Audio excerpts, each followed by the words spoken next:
Good morning, everyone, and welcome to the STB Marketing College Masterclass series. My name is Troy, and I'll be your moderator today. Founded in 2017, the STB Marketing College is a learning and development program tailored for marketing professionals in the travel and tourism industry. In 2020, the Masterclass series was launched as a learning experience to equip tourism stakeholders looking to upscale their capabilities with marketing knowledge. Now, this is the fourth year of the Masterclass series, and we hope to continue supporting the travel and tourism industry in Singapore by creating learning opportunities with meaningful and relevant content. And now let's get into today's Masterclass, themed Unlocking the Power of Creators, Bridging Brands and Audiences. Now, as trusted and relatable voices, creators bridge the gap between brands and consumers. They offer refreshing perspectives that impact the way consumers discover, research, and choose products and services. So how do we build impactful partnerships with them? How do we measure their effectiveness? And how have brands navigated successfully through the creator economy? To tell us more, we welcome a familiar face at our college, Ashik Ashokan. Ashik is the APAC Advisory Lead at WARC, and in his professional life, he has formulated brand, business, and marketing strategies for Fortune 500 companies, local companies, and government bodies. Before I invite Ashik to take the stage, a quick reminder to drop your questions through the Q&A function on Zoom. Now, please do not use the chat function. And with that, I'll hand it over to Ashik. Hi, guys. I suppose you can see me. And this is my wonderful home background. I'm not one of those who had to squeeze into public transport to get to office. Luckily, though we all missed COVID days. Anyway, amazing to be back in the STB Marketing College. In fact, I really appreciate this initiative because a fun story, right? My dad actually came across STB's post on LinkedIn. And he's one of those aspiring YouTube creators, along with my mom, who are trying to make travel videos wherever they travel to Europe and whatnot. They take videos, they put it up. If they cook something at home, they're putting it up on YouTube. Aspiring creators, if you may, came across this and he said like, oh, he's going to join this session. I think he might be somewhere in the Zoom link. So host, if you see a certain Mr. Ashokan in the guest list, can you please kick him out? Because I don't need the pressure of my dad watching me present. No, I'm just kidding. Anyway, so my dad is above 60, right? So 60 or 16, creators are an important part of our lives today. We not just rely on them for entertainment, we rely on them for information. And there's a lot of terms out there like KOLs, influencers, creators, blah, blah, blah. Every day you wake up, it almost seems like there's a new term in town. Let's unpack all of those. Let's understand strictly what's a creator, what's an influencer. And more than often, you'll actually see that there are just minute differences and it's more nomenclature than anything. So let's look at all of that. And since Troy has already introduced me, I won't say much about myself. But if you're not familiar with us, WARC is a global authority on marketing effectiveness. The full form is World Advertising Research Center, which is a bit of a mouthful, so you can just call us as WARC. I lead the consulting wing for all of Asia Pacific and work on global initiatives at WARC. And mostly my job is to help any clients, academic or agencies to structure for marketing effectiveness. So questions like, is the creator economy booming, or how should we use influencers? How should we measure influencers? What does the right campaigns to do with creators? These are kind of the questions that my team deals with on very, very frequently. But today, let's try to keep it a bit chill, because I think one of the biggest problems of marketing effectiveness, or generally the corporate life, is that there's a lot of buzzwords, like I said. So let's understand the opportunity.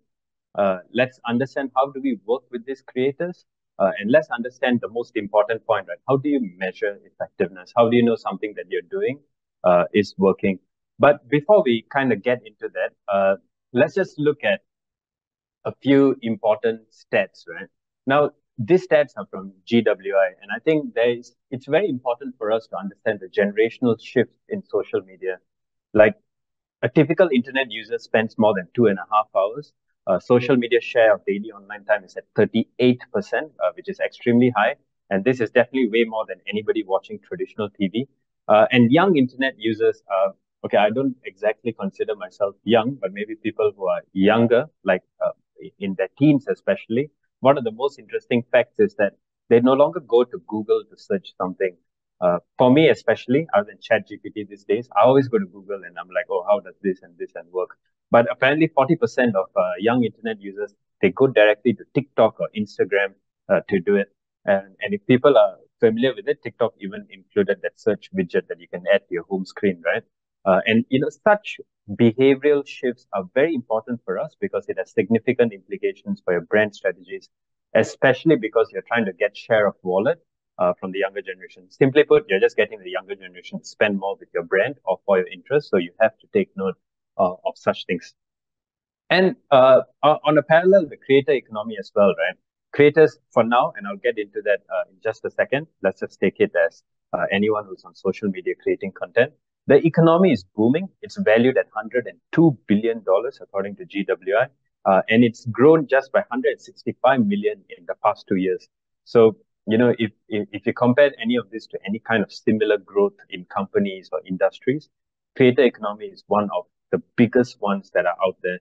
So who or what is a creator is probably a central question now, and each of us might have a good definition of it. But right before we get into that, we also need to know that more than 8 in 10 millennials are actually influenced by social media.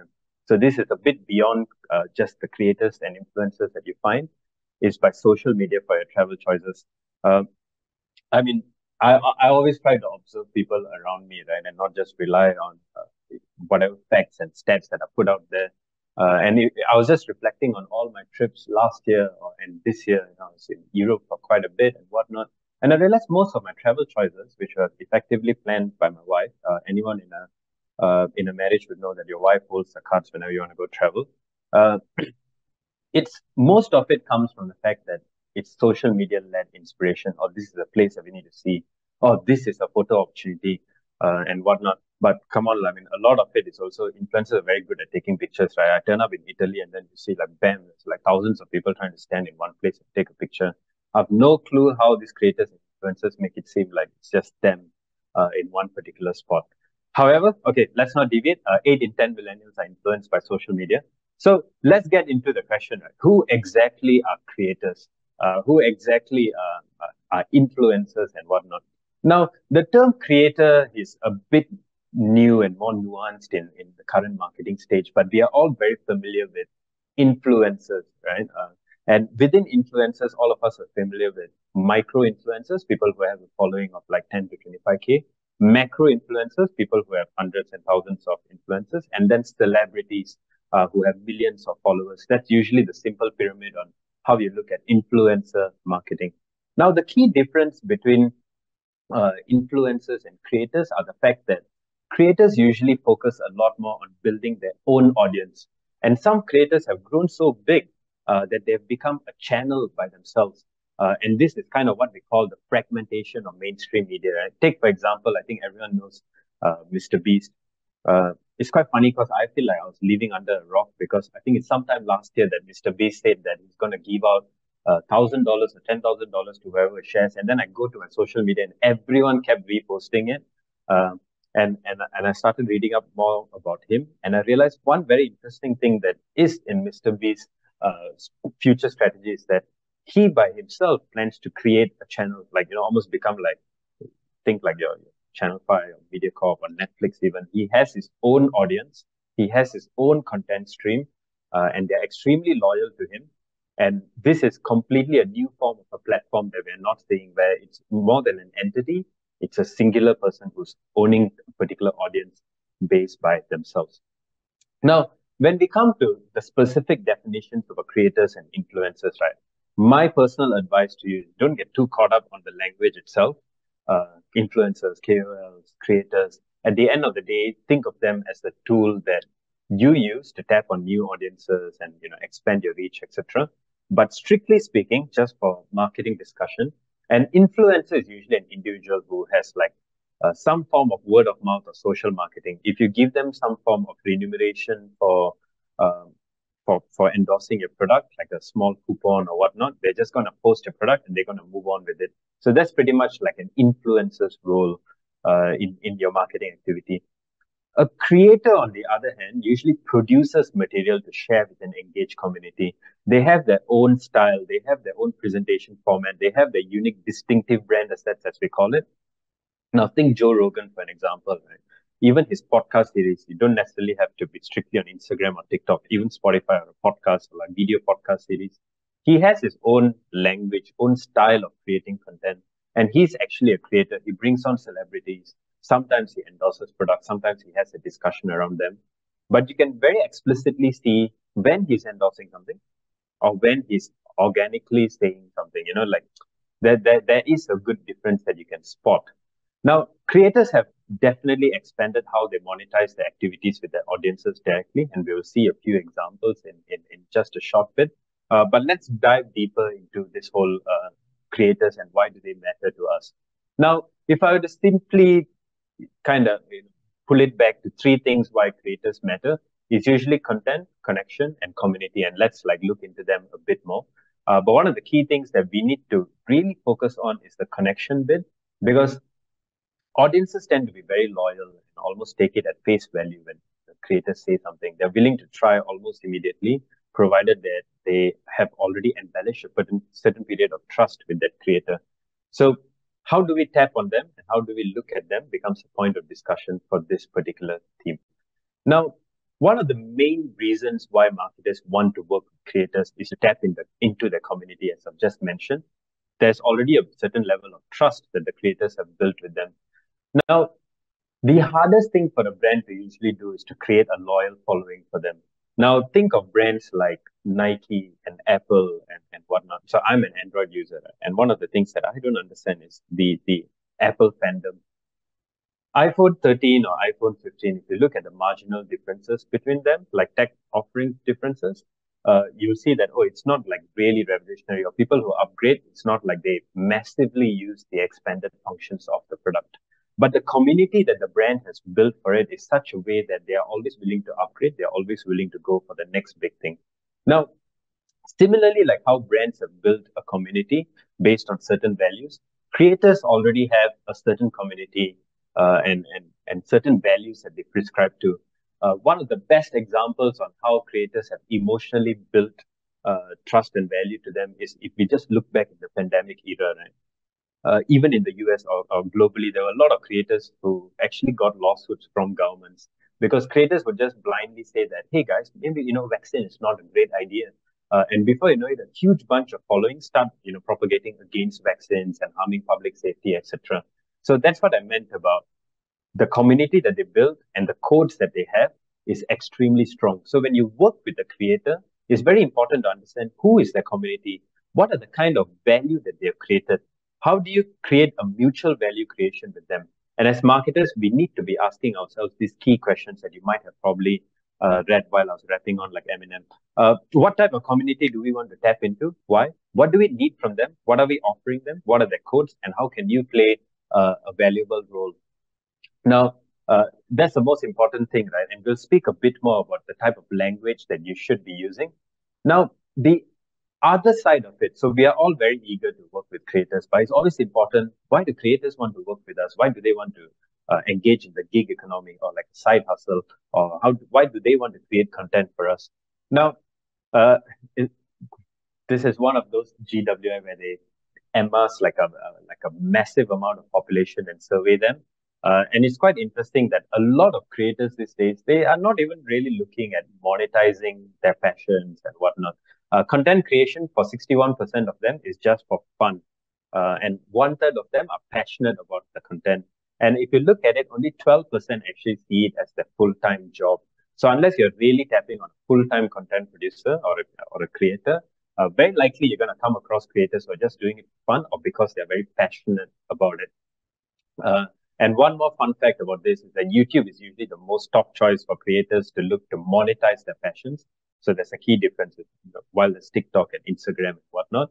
For YouTube, you only need 1,000 subscribers before an individual can actually make money from ads, which is why it's a very viable form of content platform that creators can have. Now, so now that we have understood why creators need, and in case I've missed the point, the most important thing is that they're not exactly looking for remuneration, but they want to do it for fun. They want to explore potential hobby and they're passionate. We need to make sure that we are actually speaking to those very emotional needs that they are becoming a creator in the first place.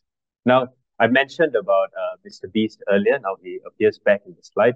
He's currently the most subscribed YouTube content creator in the world, and his videos actually have a total combined views of more than 37 billion. His income, if I'm not wrong, is I think estimated to be more than $100 million. And he's a full-time content creator as well.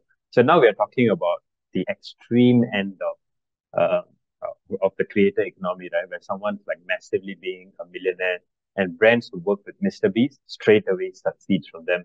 And some of the brands that off the top of mind who have worked with Mr. Beast include the likes of Microsoft, Electronic Arts, Honey, TikTok, etc. But most of us in the travel and tourism industry, it's not like we have millions of dollars to go and be like, hey, Mr. Beast, can you ask somebody to come to zoo tomorrow? It's just not gonna work that way. So how do we leverage smaller creators, etc. will be something that we will look on in just a bit, especially in this section. So hopefully to this point, we understand the importance of why you work with creators, why creators want to even work with you, and what are the minute differences between a creator, influencer, and so and so. And it's very important that creator-owned media means that you must co-create with these creators, and that's what this section is going to be all about. So how do creators work with brands? You know, I actually really like this brand advisor, this particular Savarkand. And he has stated that there is a huge tendency for us to always feel that when it comes to a creator and influencer, oh, must be on TikTok, must be on TikTok. Or if not, or must be on YouTube, must be Instagram. But the truth is, a lot of how you leverage creator economy can be thought of very creatively. And there's a wealth of options, particularly in physical commerce. And for a very tactile experience like tourism and travel, etc., when you work with creators, I think it's super important to let them be part of the experience. I shall not name certain hotel groups that I've seen globally, but sometimes they just put like plain vanilla ads to the influencer, like code so and so, I don't know, code Troy20 to get 20% off for your next stay at so and so hotel. And I'm like, maybe you get some bottom line impact through an effort like that. But if you really want to work with a creator, and I think the resorts in Maldives do an excellent job in this, they will actually bring a lot of creators in, show them the whole experience, tell them to give their organic reviews, the good and the bad, and make sure they are even hosting a particular event in that space. And that's one of the most commonly overlooked things. It's not just about posts. You can do seminars, you can do speaking, you can do meet and greets, you can do like just them mingling and interviewing them, etc. If you have realized, one of the key trends in TikTok now is a lot of creators walking around asking people their opinion about the brands that they're working with. So as long as you make it seem organic with a good physical and digital touch at the same time, there's just more firepower behind your activity. And why do marketers work with creators from a marketing effectiveness point of view?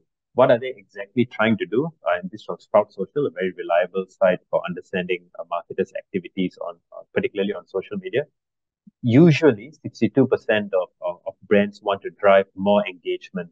And that's, if you want to talk in marketing terms, it's to build brand salience, right? The greater the engagement, the greater that your brand appears top of mind for them. And the higher chances are that they will click through to end up with your brand. But very interestingly for me, is to actually also understand that it's promoting the brand's values. And that's what I meant about understanding the community that you tap on. What is the brand value that you stand for? If you work in hospitality, you know, is it privacy? Is it emotional comfort? Is it like home from another home? What are these kinds of key messages or values that you have that you would like to be communicated? And creators are usually the best way to communicate those values. Now, the other most important thing that I can't emphasize enough is 60% reach new audiences. And I might have mentioned this in one of the previous marketing college sessions that I've run. The single most important thing for any marketer, regardless of whoever might try to convince you otherwise, is to always reach new audiences. Let's never, ever forget that. People like marketing geeks, I mean, I shouldn't call them geeks, marketing academics like Peter Thiel and Les Binet, etc., have done so much of research to show that, at any point in time, your buyers are like just 10% of what's in market, and majority of your buyers are still out of market, and you should keep generating new demand by reaching new audiences. So these are some of the KPIs that you can evaluate for yourself. Now, 6 ways in which creators can help brands. So we have seen what marketers want to do with creators, but creators can, of course, help you reach new audiences. But more than that, they can help you change perceptions as well. So that's probably the only point that I didn't address yet. And this we usually see in companies like healthcare, pharma, etc. If there's a particular opinion about a particular skincare or healthcare product, usually an influencer is a very good person to change the perception of how or what you might have of the product. Now, very wordy slide, but don't worry too much about the words here. You will get access to this deck. But one of the key things that you need to understand about the success of creator partnerships, and this is called the 4 facets of fame. If I'm not wrong, it's by a consultant, Paul Fenwick. What he says is that, there usually has to be 4 things, almost like a checkbox for you. There needs to be some level of intrinsic appeal. There must be a shortcut with your favorite creator. Like, are you able to demonstrate affinity with your creator? Is there mass exposure?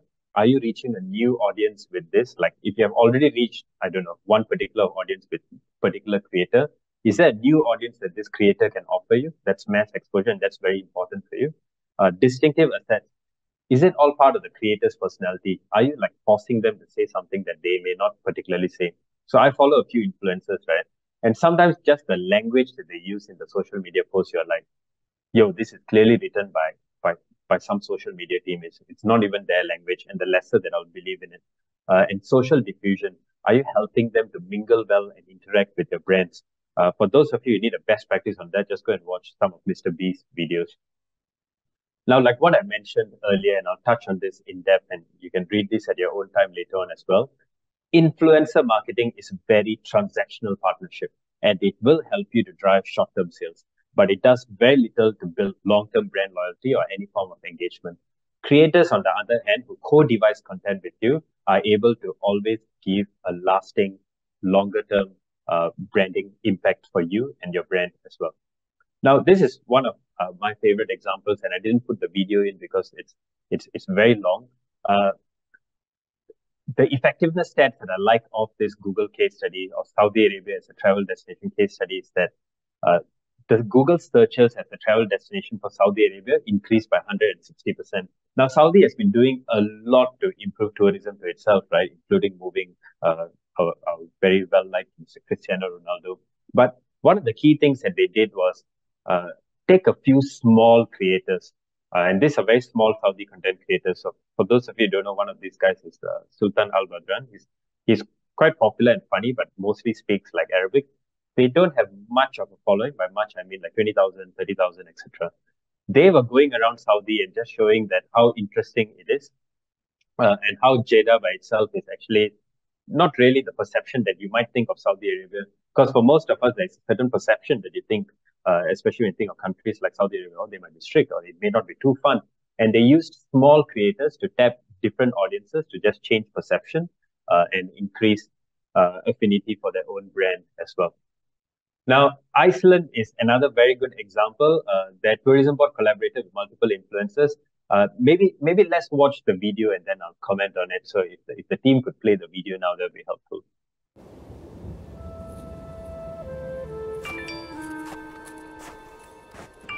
Nothing ruins your vacation like work. Thankfully, Iceland has created the perfect solution. Outhorse your email.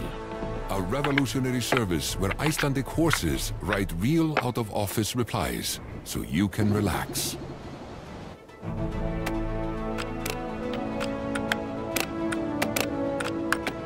They are trained in corporate buzzwords. Your boss will never know the difference. Outhorse your inbox and free up your vacation.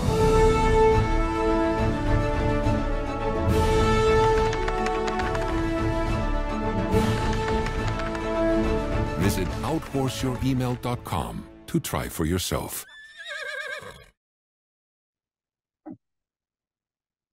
Yeah. So that's just a very interesting way to do something, right? I mean, you wouldn't even have thought about offers or out of emails and connecting both.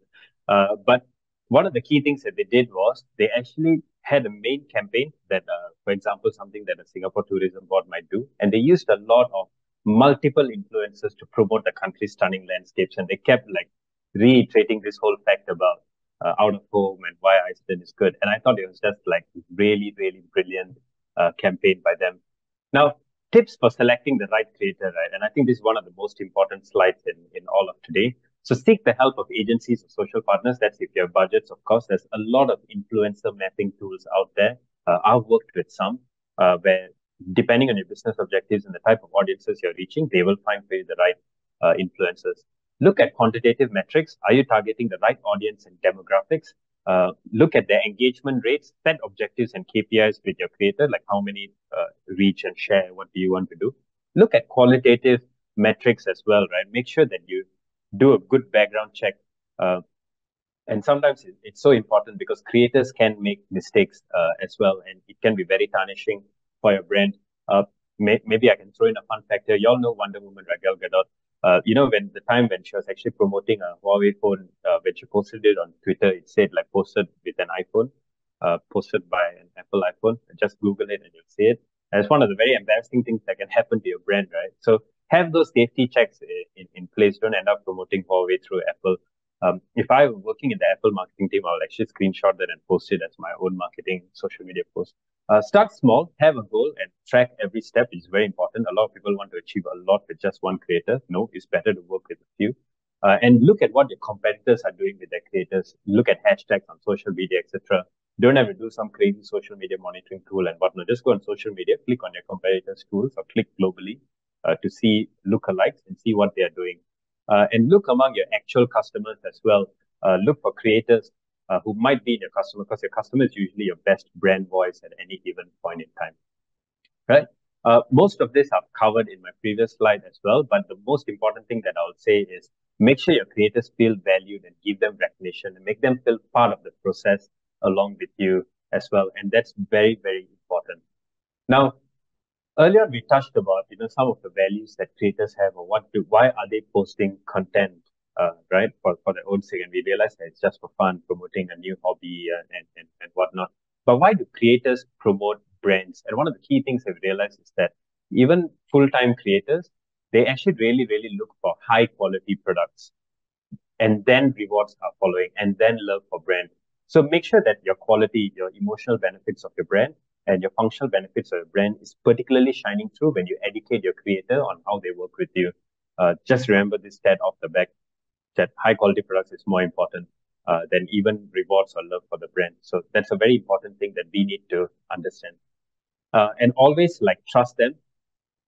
They know their audience better than you. So go in with a willing mind, because you might have your brand tone and voice and all of those things. But when you work with a creator, make sure that you're using them as like a loud hailer, right? If you trust a loud hailer to amplify your voice, you have to let them go through it with their own tone as well. Now, this just here, but it's just one of those best practice things. I wouldn't pay too much attention to it on a rough global estimate of price per post, but value your creators. Look at the rate card, see if it aligns with your budgets, and if it does, go for it. I don't think there's anything known as a standard rate card, because each of us and each influencer is very, very different, right? It's not like a particular job scope of sorts. Now, the $1 million question, right? How do you know that any work that we do is effective in any sense? While we all know, okay, if you use a creator, you use an influencer, 100% you get more reach. There's more awareness, consideration, all of that. But how do you know that things have even worked? And that's one of the biggest challenge, right? So you're not alone if you feel that you're the only one in this world who cannot understand influencers, cannot understand creators, cannot measure the activity. Then your CMO is scolding you, your CFO is calling you, wasting companies' money, etc. Don't worry, show them this stat. Say that 75% of marketers are actually concerned about measuring the impact of influencer campaigns. Now, this is why I keep going back to the point on fundamental understanding of marketing is important. And let me just pause a bit. And this is not relevant to this slide, but it's very important in marketing to understand what are soft metrics and what are hard metrics. Let's start with hard metrics first. things that contribute to your bottom line. Am I getting more sales out of it? Am I increasing my market share? Am I getting new customers? Am I improving my lifetime customer value? All of this is related to money, hard metrics. People are always fixated on hard metrics. How do you get to hard metrics? Even soft metrics are important. Is your brand top of mind for you? If I say sports shoes, what's the first brand that comes to your mind? If I say gassy drink, what's the first brand that comes to you? Things like that. The reason why that first brand comes to your mind, it's because of years and years of reaching new audiences, communicating to you emotionally, and speaking, in a very authentic way. So when it comes to creator economy, a lot of it is mostly soft metrics that we should be tapping on. But a lot of brands keep looking at hard metrics like, promo code, then you've got some, a small bump in your sales. Not the best way to look at it. So just remember, soft metrics and hard metrics. Soft metrics are the way to generate new demand for your brand and make sure that they eventually get converted into bottom line as well, right? And the way to define one of the key things, Nielsen, one of our research partners, they have figured out the 4 R's, right? We all love it when there's some 4 R's, 4E, 5 C's, and whatnot. So easy to remember. So reach, relevance, resonance, and return, and we'll just touch on them in a short bit. Reach, I think, is pretty self-explanatory. Measure your audience quality and total reach across digital platforms. Everybody knows how to do this. Now, relevance is slightly a bit more qualitative thing in your reporting. Why is that influencer or a creator relevant to your brand, and how are they helping you to produce results or tapping on new audiences? This is not a quantitative metric. This is a bit more of a qualitative thing. Of course, you will have quantitative figures from the creator themselves on what is their demographic profile that they're tapping in, what are the markets that they operate off, which markets tend to use them more often. Can go in, but make sure there's qualitative data to back the relevance point as well. Now, resonance, man, I think this is the part where social media and social sentiment matters a lot.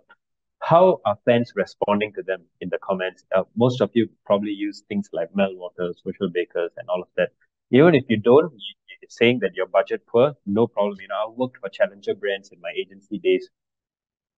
Find an intern, look through the comments. Is it all generally positive? What are the highlight comments? What are they saying and whatnot? Look at the sentiment and look at the engagement rates. Engagement rates is quantitative. It's quite easy to find. Is that aligning with your brand? Have more people interacted, shared, etc.? Now, KPIs, that's where they fall into return. Pardon me. For return, KPIs are quite important, and those KPIs will usually be in the form of both soft and hard metrics. Soft metrics like media value, right? Anyone who works in a PR agency, you always see in the report, wow, this PR campaign generated millions of dollars worth of viewership and whatnot. And I say that with a smile because I'm like, okay, great, $1 million and whatnot. But those numbers, you always have to take it with a little bit of pinch of salt. It's important. I'm not saying it's not important. So while PR value is important, there's a whole bunch of other metrics which is very important as well. What is the organic content performance? Is this something that people actually like? If you have included any form of discounting involved in it, what is the bottom line performance from it? Compare across influencers. Who is the highest influencer with it? Who's the lowest influencer? Have some sort of evaluation metrics within your own organization to decide your influencer mix. And all of that is very, very important as well. Now, this is one of a good example from Oklahoma. So once again, maybe let's watch the video and then I'll talk more about it. So team, if you could play the video, thanks.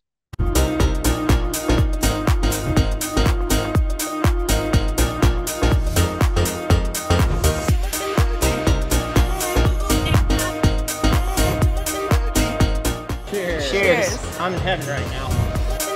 I'm Northern Blackfoot and Cherokee, and I think whatever nationality you are, if you live here for very long, you absorb a little piece of that culture, and it's part of you forever.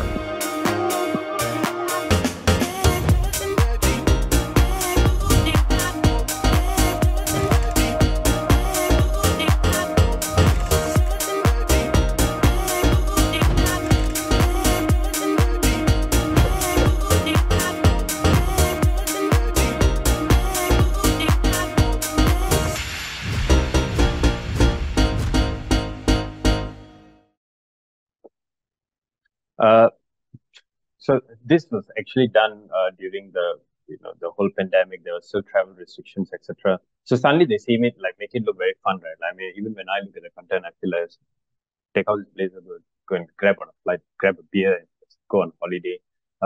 But one of the most interesting things that they have done, and what I like, is the number of creators that they actually work with to show different types of socially distanced activities that the state had to offer.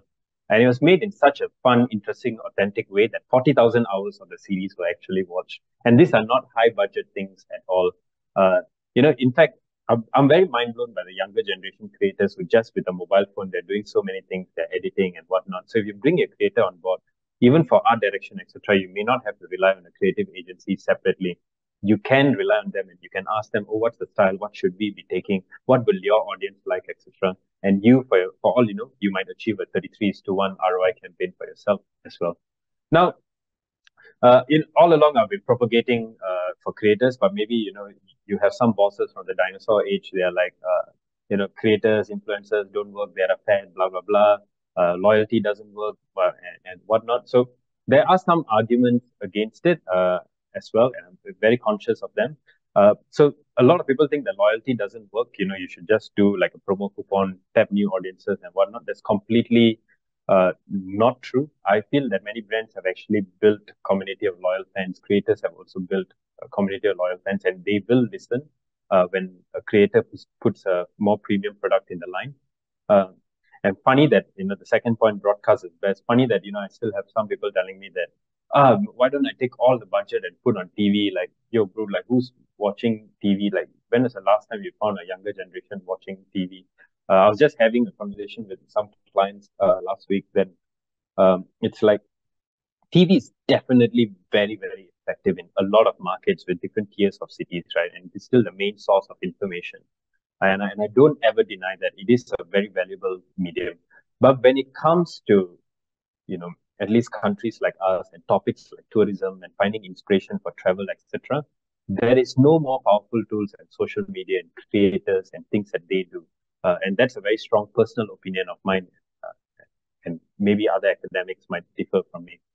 And, some people think the influencer is a short-term tactic. I don't agree with that as well. It's only a short-term tactic if you want it to be a short-term tactic. And you can make it longer term from what I've said. This is something that I've already spoken about on aligning marketers and creators.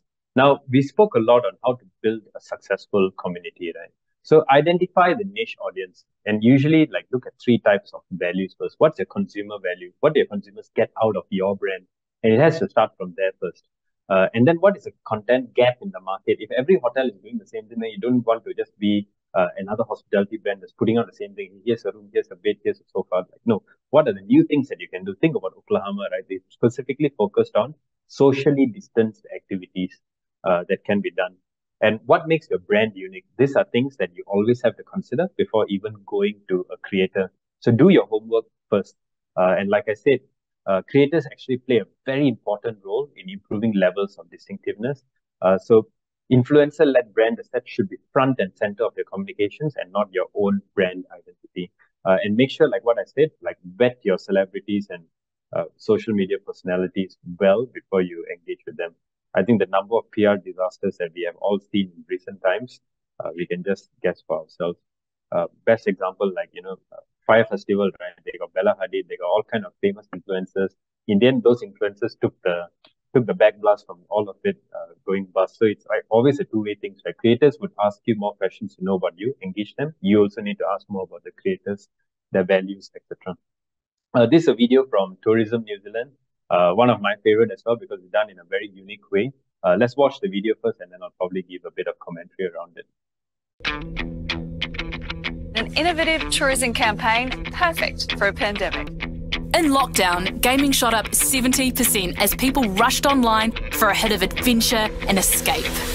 Coincidentally, the very things New Zealand offers in droves.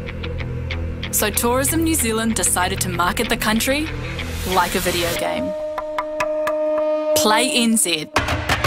The first ever gamer walkthrough of a country, Play NZ took viewers on a series of quests across the nation. To launch, we recruited one of Australia's top gaming influencers, Loserfruit. Play NZ. Let's boot this bad boy up. Let's go. Let's go forward. Oh, I'm crouching. Okay, there we go. All right. Whoa. Partnering with Twitch, she introduced Play NZ and some of New Zealand's attractions to thousands in a live event, with a little help from Kiwi movie star Julian Dennison. I'm the narrator. It's the first of its kind of a gamified walkthrough of New Zealand. Millions more watched on YouTube, with trailers pushing them to an interactive web experience where immersive 180-degree videos highlighted New Zealand's people, places and culture. The experience left an adventure-starved audience wanting more. Thousands wished the game was real, and the press couldn't get enough either.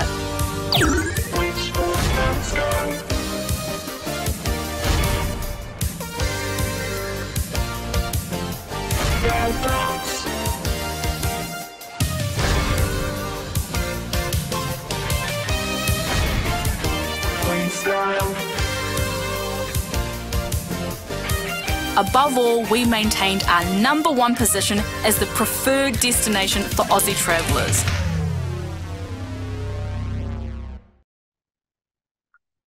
So you saw all the effectiveness metrics. So what I like about this case study is that, they not just tapped on creators, but they tapped on an emerging platform, on an insight that people like gaming and people are sitting at home doing nothing. So if you can explore a place using a game, why not? And then you get creators to amplify it. So that's another way to think about it, right? It doesn't have to be an influencer campaign or creator campaign. It can be a hero campaign on your end.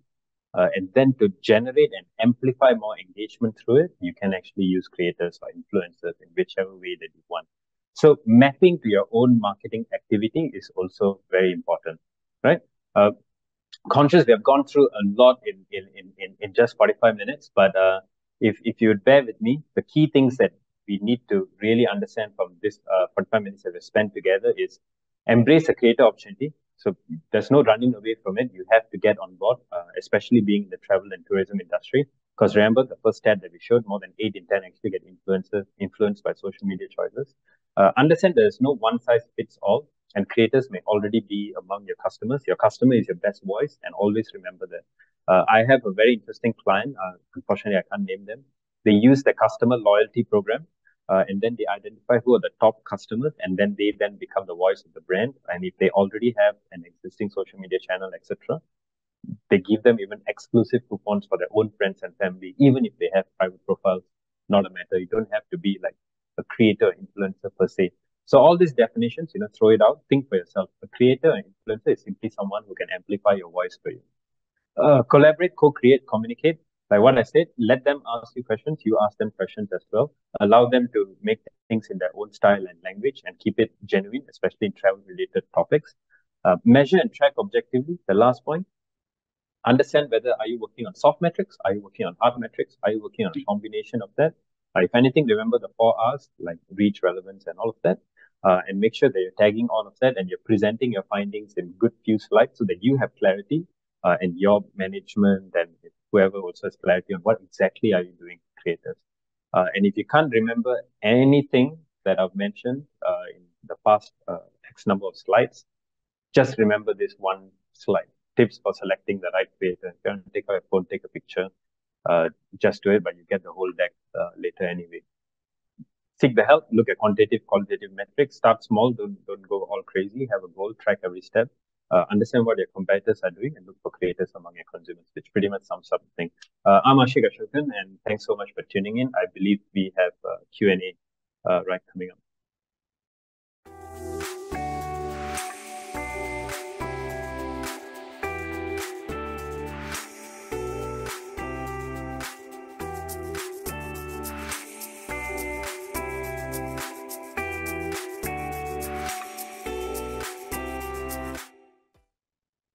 Hi, welcome back everyone. And now we've come to the Q&A segment. Thank you for those wonderful insights, Ashik. It was really, really helpful. Quite a lot of questions from our participants. So let's have a look at what they have asked. Okay, so the very first question that came, they talked about the examples that were given, and They were asking, how about content collaboration where a serious genre is involved? So, for example, perhaps issues relating to health, to safety during times of the pandemic, or even sustainability. Yeah, I think it's a very good question. I think it's one of the biggest myths that creators are just for rara, fun, TikTok challenge and all of that. That's a huge myth. I think one of the best examples that we have seen on creators helping public safety and community was during the pandemic. I'm not sure how many of you guys saw, like even our own government agencies were using the help of creators and influencers to educate the public about the importance of mask wearing, taking your temperature, and all of that. In fact, there's a lot of pharma companies out there. If you take a step out of the tourism and health industry, that usually educates people on how do you use painkillers responsibly, etc. Now, serious genres usually come with legal liabilities as well, right? So long you're following the code of legal honor on how and what you should be communicating in your key messages, it is completely appropriate to tap on content collaboration with your creators, but no matter how serious it is. In fact, there's a huge mix of creators who are very good at taking serious genres and adding humor to it. I've seen some examples from the likes of Philippines, etc., where creators during the whole COVID period said, "Oh, 5 types of bad behavior that people don't do," etc. But the key point is to help people understand the whole thing. So don't worry about that. Great. So along these lines also, it's always an experiential thing that is being promoted across by the influencers and all that. But how do you communicate something that is scientific, educational, how do you bring that value across when a brand has something to offer in that aspect? Yeah. Okay. Good question. I mean, it would have been better if there was a very specific example in the question, but Troy, you mentioned education. Is that right? Mm-hmm. Yeah. Okay. So educational value. Right. So for every brand, you always have to look at it on two fronts, right? One is functional benefit and one is emotional benefit. And both of these are very, very important as marketers for us to know. For example, scientifically, a painkiller, cures your headache, right? That's a functional benefit, that a painkiller will cure your headache. The emotional benefit out of it is you're now free to go chase your dreams or get on by your day or party with your friends. Now that's the emotional benefit. Now the beauty of a creator is that they are able to bring out both the functional benefit and the emotional benefit together. And I've seen it a lot. I mean, just because we're on the focus on education, right? Educating infants is a huge market, using a lot of toys, and there's a lot of neuroscience behind it. There's a lot of momfluencers out there that we have seen who take on this, particular products, etc., and explain what's the functional benefit behind it, what's it doing for your child, improving your motor skills and all of that. But emotionally, what is it building your child up to be? And they explain it very beautifully. So it's just going back to the point on leverage on your creator's tone of voice, but explain to them functionally, this is what happens, emotionally, this is what happens. How can we merge the two to create stellar content from your audience? That's the way I would approach it. Okay. Now, media buys, what are your thoughts on media buys, using them to boost the brand's own social posts or, versus boosting it through the KOL's post? What are some considerations that you would have when you're looking at boosting? Yeah, so media buys, I mean, if there's anything that I've probably said a lot of times is that if that's a brand's post, that's your brand's tone and voice, and that may not land well with a new audience that your creator has. So always, if you're boosting anything, boost your creator's post, not your brand's post, right? If you have to put money behind something, put money behind the creator's post because it's their tone of voice that you want to amplify. And that's just the point that we have to drive through over and over again. And so someone's curious because they have never done this before, and they want to know, how do you start developing a comprehensive and effective influencer content creator program for a small business? How do you go about that? Yeah, sure. Like I mentioned, right? People with big money, very easy for them. Just go to an influencer company. Here's the influencer A, B, C. A lot of money can do everything. When you're small, that's a problem. But there's this term that I really, really love. It's told to me by one of the people that I really respect in the industry. When you're small and when you have lesser money, you have something called the creative constraint, and you try to do more with less. And like what we always say, if you're trying something new, start small. Are there consumers in your own knowledge who are huge, propagators of your brand? Are there people who are repeatedly liking your post? If there are any, tap on them. But if there are none, then look for an influencer who matches your brand's values, right? If anything, ask the younger people in your company. Depending on our product, other influencers who might be able to talk about this in exchange for small monetary value, or just organically speak about it if we give them new products, because that's one of the key things that we saw in the stats that they are keen in as well, high quality products. If yes, then kickstart the process, right? Use one or two influencers, get them to speak about your product, track a few metrics like reach and engagement. If you're adding a coupon code, is that bringing you any sales? Don't be afraid to fail at all, right? Like, it's completely fine to fail, but you have to start small, and you can start off with 1 to 3 posts per month with 2 or 3 influencers in their tone of voice, saying 1 or 2 good things about your brand. But what are those things? That homework you have to do first, and then you kickstart the journey with them. And I think that itself is a brilliant starting point. Great. You spoke about hard metrics, soft metrics, and all that, and with every campaign there are KPIs. How do you measure those, as the campaign evolves? Because the boss will be asking, right? So what's the ROI? What's the ROI? And soft metrics might not always work. Yep. Bosses are such a problem, right? Right? Yes. Okay, I think the most important thing that I've learned in my journey of advising marketers is to have a clear campaign duration. I realized that when it comes to influencer campaigns, right, people just go on and on. They think the influencer continue influencing till when? So I don't know. It's super important to have a defined set of influencer campaigns, 30, 60, 90, or whatever that might look like. I've even seen 10, 15, 20, that's it. But once you're clear on that, there's going to be a beginning of the campaign, there's a mid-campaign, and then there's an end of campaign. Mid-campaign is usually when you optimize certain things. Like, let's say you learn something from the first post, oh, this is not fitting well. You still have time to go and change your second and third post with the influencer for the mid-campaign. So that's when you optimize, or towards the end campaign. So before you even embark on an influencer campaigns, write down for yourselves, what are the short-term metrics that you want to get out of this? For me, one thing that is inexcusable is reach. Are you tapping new demographics, new audience? What is the organic reach? What is the paid reach? So 100% you have to track. If you're adding a promo code or sales code, etc., now that's your particular hard metric. If you are a very evolved company, you have some form of marketing mix modeling, you know where your revenue streams are coming from. That's another brilliant thing. Like, for example, right, if tomorrow, I don't know, Cristiano Ronaldo just picks up, what do I have on my table? I have Redoxon here. He just picks up Redoxon and starts drinking it. Like, bravo, you're going to see sales of Redoxon just sharply rise. Exactly like how we saw when Cristiano Ronaldo put down the Coke, the share price of Coke actually fell, right? Sales of Coke fell. When you work with a massive celebrity, it's very obvious. But when you work with an influencer, the impact is not so obvious. But one thing that you can do is track your marketing activity against your sales numbers. And you can see that, by adding an influencer campaign, did it marginally improve your sales numbers? Then definitely it's making a difference. If not, what can be done better? Reiterate. Don't be afraid to communicate to your bosses. One time you fail, one time there's no hard metric, doesn't mean it's a bad thing.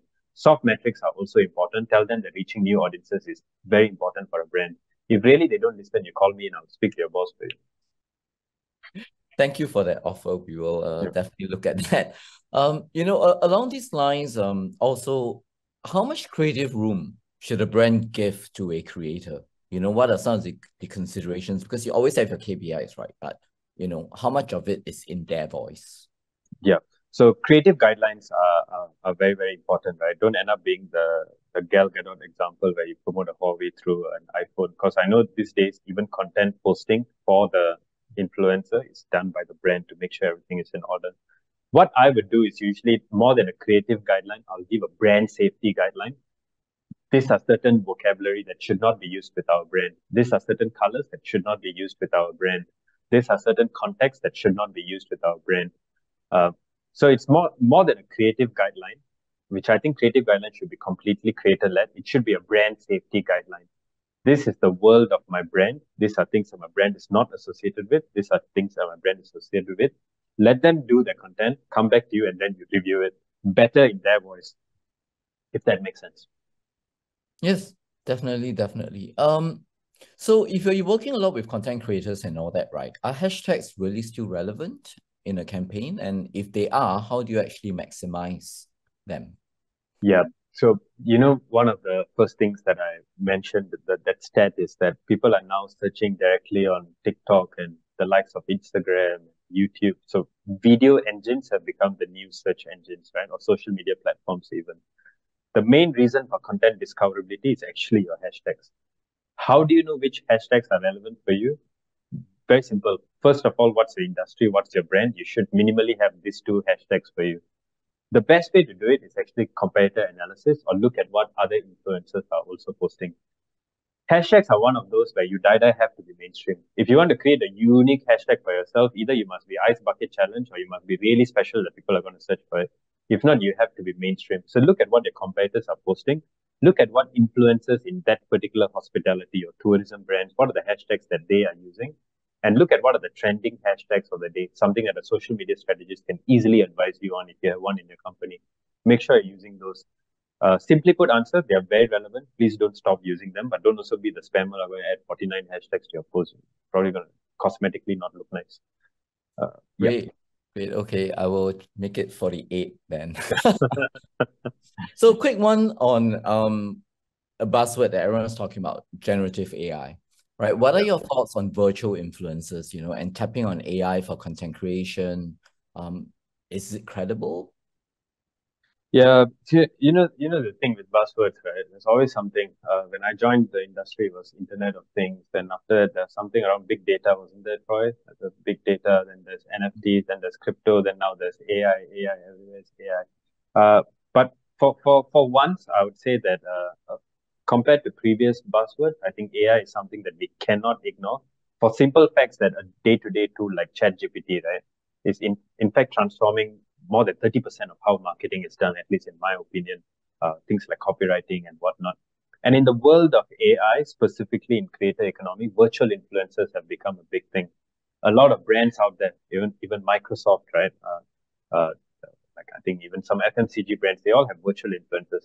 They're good and bad things about virtual influencers. The good thing of virtual influencer is that they're never going to do a Justin Bieber style, get arrested somewhere and bring down your brand. Because the virtual influencer is fully in your control. You can give them a personality and whatnot. But building a community for a virtual influencer is such a drag to do because you have to start from scratch. Whereas if you tap on an existing human influencer, it's very easy to build a community.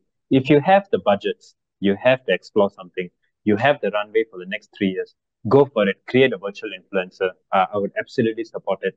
But you have immediate short-term needs. It might be so much better to have human influencers first and worry about such things later on. But it's good to be in your radar. Back then, it used to be a brand mascot that was very important. Now it becomes a brand virtual influencer. So think about all those, research a bit more, but approach with caution is what I would say. And don't be too bothered by buzzwords if other people are talking about it. Most people are talking rather than doing that. Don't waste too much of your time. Okay. Now, reach versus engagement. It's a constant conversation, a constant battle. Now, which is more important in your opinion? Yeah, 100% reach. So I don't even want to be on the fence for this. Time to time, academics have constantly proven. I mean, most of us don't have time to go and research. Like, thankfully, there are a lot of people who have time to go and research on such important topics. Planning for reach is 100% the most important thing for any marketer to do. Tapping on new audiences is an unignorable thing for every marketer to do. And this is something that CFOs and CEOs don't realize enough. And that's the main pain point for marketing. And we as marketers have to continuously drive home the point that without tapping on new audiences and reach, we will never generate new demand. You'll perpetually be selling to the same people who are already in your category, in your consideration set. Performance marketing, right? If you think about your Instagram, only if you search toothbrush, then you get toothbrush ads. That means you're already considering it. That's why it can be converted to a sale. If you're not even considering an electronic toothbrush, you're out of category. And that's why planning for reach is so important. I wouldn't think of an electronic toothbrush until, like, say, a creator or influencer has posted about it. So reach. Engagement is something we can worry about. Reach is most important. Great. Hey, we have got time for one last question. Sure. So the impression that I have is that content creators are really best for driving upper funnel objectives. Have there been any studies to show effectiveness, of creators where lower funnel objectives are concerned? So yes and no, right? It's a very tricky one. One is very few brands actually engage in mixed market modeling. That means you know exactly where your sales are coming through, even if you don't have discount coupons. You run on TV, you run on radio, you run on performance ads and all that, and you know exactly where your revenue stream is coming from, and they think influencers are good. The main reason why a lot of us think that it's purely upper funnel is because we cannot track lower funnel, and it's extremely hard for us. So this question is very fair, and I think it's one of those where I'm in a fix to answer it. In terms of effectiveness of creators for lower funnel objectives, yes, there are plenty to show that influencers are an extremely good short-term tactic to drive sales for you, especially on heavy discounting, which is tried and tested by many brands. But once again, I'll caution that while there's effectiveness on lower funnel objectives, those things are short-lived, and it's just a short-term boost. If you want to truly maximize the creator economy, make sure you're driving more upper funnel objectives with once in a while lower funnel tactics, if that makes sense. Great. Hey, thank you so much. Now we've come to the end of our Q&A segment, and really thank you, Ashik, for those wonderful insights and sharing. And with that, we have come to the end of the masterclass today. Now, key takeaways from today will be shared with all attendees when they're available. And before you drop off, could you please just help us scan the QR code on the screen and share your feedback? Last but not least, do look out for more masterclasses that are coming your way. My name is Troy, and thank you very much for spending the morning with us.